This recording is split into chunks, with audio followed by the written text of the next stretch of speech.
says they took the curtains and the curtain rods, but they were in the contract to keep them. It goes on to say, our realtor has gone silent about this. I know it's just some curtain rods, but it's the principle. Welcome to the Real Estate Replay, highlights and consumer stories in real estate that the industry doesn't want you to hear. Host Wendy Gilch and Lindy Chapman are breaking down the good, the bad, the unethical, and sometimes illegal stories of recent home sellers and buyers. Learn what they did right, what they did wrong, and what they wish they would have done differently. It's the only real estate podcast that tells you the truth, the whole truth, and nothing but the truth about the industry. It's titled, The Sellers Took the Curtains and the Curtain Rods. Pretty plain and simple on this one. It says they took the curtains and the curtain rods, but they were in the contract to keep them. It goes on to say, our realtor has gone silent about this. I know it's just some curtain rods, but it's the principle. They also went on to say that the curtain rods were there at closing, but they did a 30-day lease back. Seller. Yeah. Right. Yeah. And so A, they're mad, and I get it. B, what could they have done, and shouldn't that have come with it if it was in writing? Well, so first of all, kudos to the agent for putting that in the contract, because you have two different things when you're buying a house. You have fixed or fixtures, things that come with the house that are not part of that are part of the house, and then you have non-realty items. So, in the example of curtain rods would be a fixture. They are affixed to the house. They stay with the house. Curtains would be something that would go with the seller unless they were stipulated as staying. I would just say as a buyer, you just need to hold your agent responsible for making sure that's done. It's on the seller's agent's part too, because if it was stipulated in the contract, she should have made sure that they stayed. And that is more challenging when you're doing a lease back, right? Because you may walk through before closing and everything is there. And then after the lease back, it's really hard to do anything in arrears when you have a lease back because you already own the house. Right. But I would just say, it's just one of those things, just simply ask the agent. And if she doesn't respond, then reach out to the broker.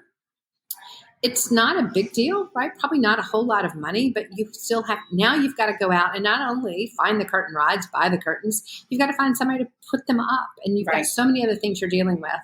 And mistakes happen. I actually made this mistake on my own purchase a year ago. Did the walkthrough, and the mirrors were missing in the guest bath and in the half bath downstairs.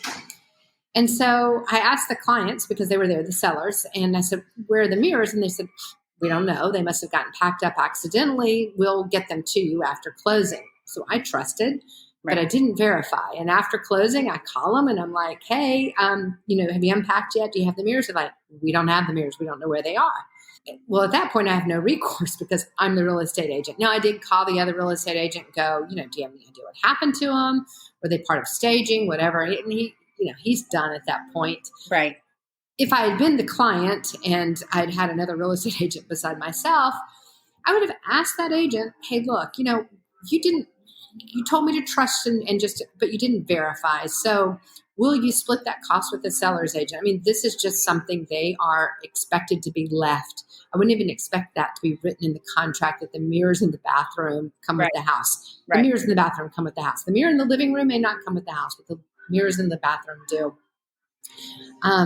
So I think it's standing up for yourself. Right. That agent just got paid. It was in the contract. Hold them accountable. Right. And I felt bad. People were roasting her like they're just curtains, but I hate it's not. Yeah. I hate buying curtains, first of all. Like, how do you match all that stuff? But then it's also like you just spent hundreds and thousands of dollars on a home. Like, I don't want to spend another $500, $600. Some curtains are expensive, like $1,000. Right. Yeah. And chances are those curtains are not going to work in the seller's next house. And it's stipulated in the contract. And again, if it's stipulated in the contract, hold your agent accountable. And if your agent doesn't respond to you, contact the broker. Okay. Yep. So who the agent works for, right? Yeah. Contact the broker and just tell them, look, do the right thing, or there is this thing called social media and Google reviews, and I will leave one. And I will not delete it if you ask me to delete it, because you know they will. Yeah.